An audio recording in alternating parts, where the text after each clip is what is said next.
Assalamualaikum warahmatullahi wabarakatuh. Kami dari kelompok 6 yang beranggotakan Ihya Husni Muzaki, Maulidia Elvin, dan juga Naufal Rofif Kausar Hendarto. Di sini kami akan mempresentasikan materi mengenai nafsu dan ruh menurut Haris Muhasibi dan Ibnu Qayyim.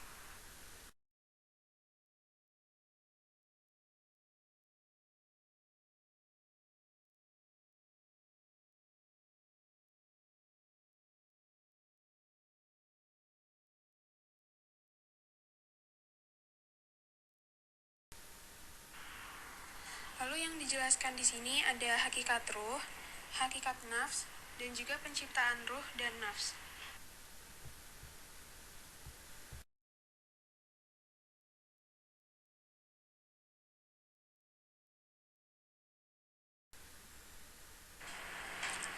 Selanjutnya, ada pengertian dari ruh. Al-ruh dan al-rauh berasal dari huruf yang sama, yaitu ro, waw, dan juga ha. Tetapi pada penggunaan al-ruh juga terdapat lebih banyak terreferensi pada kata nafs dan juga istilah untuk sesuatu yang menyebabkan pada kehidupan, bergerak, memperoleh manfaat, dan juga mengelak daripada suatu kemudaratan. Kemudian disebutkan juga dalam Al-Quran bahwa diungkapkan dengan kata atau ruh yang artinya adalah tidak selalu sama karena nafs sendiri tidak pada sesuatu yang berarti jiwa, hati, dan juga jenis. Sedangkan ruh ada yang mempunyai arti jiwa, malaikat Jibril, dan juga wahyu.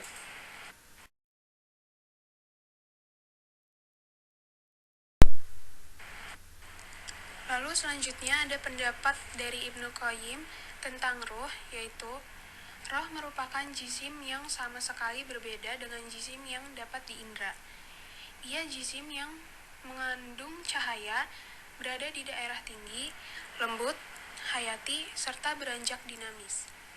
Ia menyelusup ke dalam anggota tubuh dan mengalir di dalamnya, sebagaimana sirkulasi air dari sumbernya, aliran minyak pada zaitun, atau kobaran bara pada kayu bakar.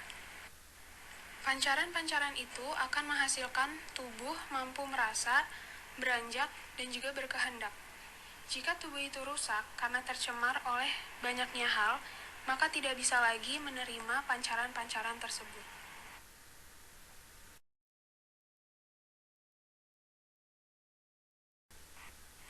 Kemudian terdapat dalil tentang ruh, sebagaimana pada Quran surat Al-Fatihah, yaitu pada ayat 5, yang memiliki arti, dan hanya kepada Engkaulah kami menyembah, dan hanya kepada Engkaulah kami memohon pertolongan. Pada ayat ini juga menunjukkan bahwa roh senantiasa menyembah Allah dan selalu memohon pertolongannya. Sekiranya bukan makhluk, tentunya roh yang akan disembah dan dimintai pertolongan. Roh sangat membutuhkan pada suatu petunjuk dan juga penciptanya, dan ia pun juga selalu akan meminta hidayah agar mendapatkan jalan yang lurus. Roh ada juga yang diberikan nikmat, dimurkai, serta ada juga yang tersesat lagi menderita. Seperti itulah keadaan pada suatu yang dikuasai dan dimiliki, tidak juga seperti keadaan sesuatu yang qadim dan tidak juga diciptakan.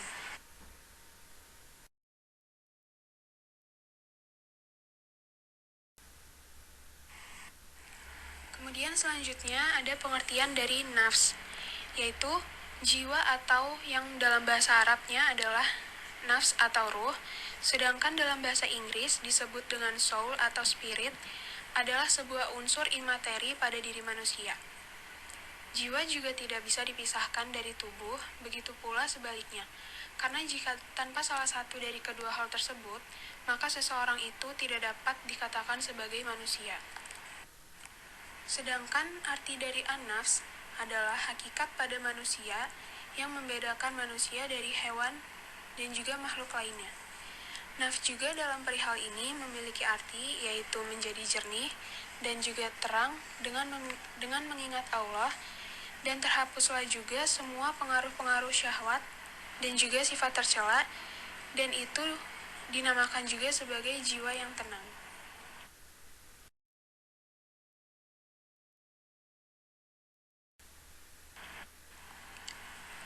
Kemudian selanjutnya ada pendapat dari Haris Al-Muhasibi mengenai nafs, yaitu jiwa juga sebuah entitas tunggal dan jiwa itu dapat melihat, mendengar, merasa, mencicipi, dan juga menyentuh pada dirinya yang dicirikan untuk memiliki daya hayal, daya pikir, daya ingat, daya pengelolaan tubuh, dan juga daya untuk memelihara kesejahteraan.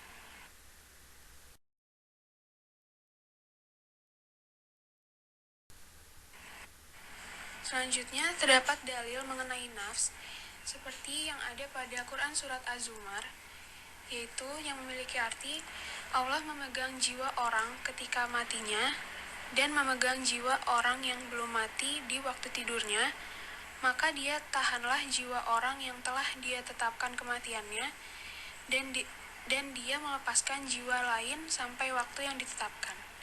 Dalil ini menjelaskan 3 dalil sekaligus, yaitu mematikan, memegang, dan mengirimkannya.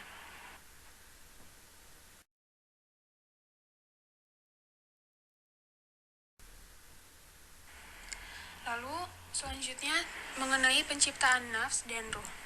Seperti pada Quran Surat Al-A'raf ayat 172 yang memiliki arti, dan ingatlah ketika Rabbmu mengeluarkan keturunan anak-anak Adam dari sulbi mereka, dan Allah mengambil kesaksian terhadap jiwa mereka. Saya berfirman, bukankah aku ini Tuhanmu? Mereka menjawab, betul, engkaulah Tuhan kami. Yang dimaksud dalam ayat 172 pada surat Al-A'raf ialah ruh. Dalam ayat ini menjelaskan bahwa ruh telah ada sejak dahulu, sebelum diciptakannya badan di dunia. Dan juga sebelum ruh dihembuskan menuju ke badan, dan ia telah mengetahui sesuatu tentang Tuhan mereka. Di sini dijelaskan bahwa sebelum ruh itu sendiri dihembuskan menuju badan mereka masing-masing, maka ruh tersebut sudah mengetahui sesuatu tentang Tuhan mereka sendiri. Dan dengan demikian, ruh merupakan makhluk yang pertama diciptakan oleh Tuhan. Ini juga pertanda bahwa ruh diciptakan terlebih dahulu dari badan manusia sendiri.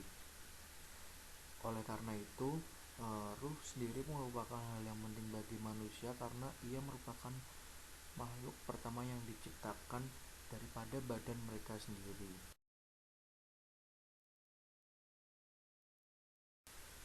Sekian presentasi dari kelompok kami tentang nafsu dan ruh menurut Haris Al-Muhasibi dan Ibnu Qayyim. Apabila ada salah kata, kami mohon maaf, dan apabila ada kelebihan itu mungkin datangnya dari Allah Subhanahu wa taala. Khairul kalam, wassalamualaikum warahmatullahi wabarakatuh.